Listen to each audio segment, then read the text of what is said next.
Hi everyone, in this video, we're going to go over planning your honeymoon. So this isn't exactly related to your wedding per se, but it is still a fun part of every wedding that couples get to look forward to. So we're just going to briefly cover the topic and go over some neat tips and tricks that you can use when planning your own trip. So without further ado, let's get started. All right, so first things first, when should you start planning your honeymoon? Well, if you plan on taking your trip in the weeks or days following your wedding, then you'll likely need to start planning everything a few months in advance. We recommend making sure that everything for your honeymoon is all taken care of within the 3-month window of your wedding. And depending on where you go or what you decide to do will determine how much you'll need to set aside for this. But one thing is for certain, the budget for your honeymoon is not a part of your overall wedding budget. This will be a separate expense on top of your wedding. But don't worry, we've got some tips to help make it really affordable. If you remember us mentioning it before, we highly recommend that you consider signing up for a credit card that has travel reward perks. Especially if you're already going to be spending plenty on your wedding, you will easily qualify for those bonus travel points that a lot of cards have. These can easily cover the cost of your flights to and from wherever you decide to go. On top of that, you can also set up a fund for your wedding registry that is dedicated for your honeymoon.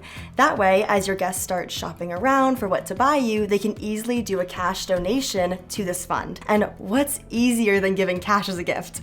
I've seen tons of couples get their entire honeymoon fund through this method, so don't skip out on it. Between the two of these things, you should have the majority, if not all of your trip covered. So now it's time for us to start talking about planning the fun stuff. Speaking of planning though, you might want to consider hiring a travel planner. These vendors specialize in finding killer packages for some pretty amazing places, many of which are bundled discounts only available to planners. So these packages can cover everything from flights to hotels to excursions, food, and bottomless drinks. And don't worry about the cost because most planners' fees are factored into their service and end up paying for themselves while saving you money along the way. If you do decide to go the DIY route, however, then we recommend looking into resorts or cruises that have all-inclusive packages. While these may appear to be more expensive, you'll end up saving a lot of money in the long run on food and drinks, especially in isolated places like a cruise ship where the cost of something like a soda can easily be $12. And believe me,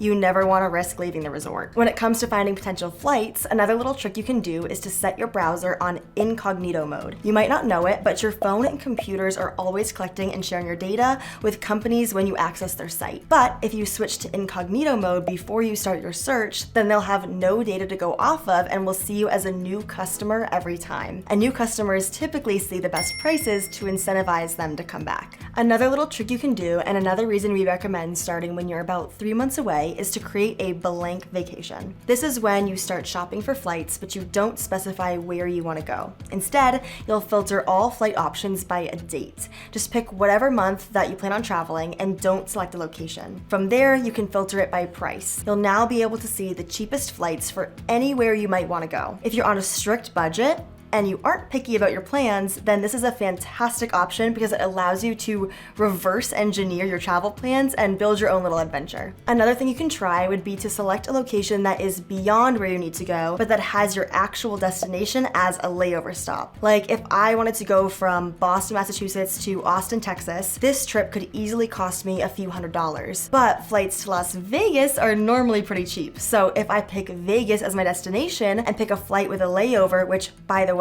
is always a lot cheaper, I can just get off at Austin and save myself some money. These are just a few ideas that you can try when planning your own honeymoon. Just remember to stay on budget and make the best of your time with some fun excursions. And if you're still not quite sure what you want to do for your honeymoon, then take a look at all of the links that we have listed down below. We've put together a few of the most popular options that couples tend to go with when planning their honeymoon. And if you have any questions about what we've covered in this video, feel free to post those right in the comments because we always read them. Or you can always email us directly at support@wedeverything.com. And I'll see you in the next video.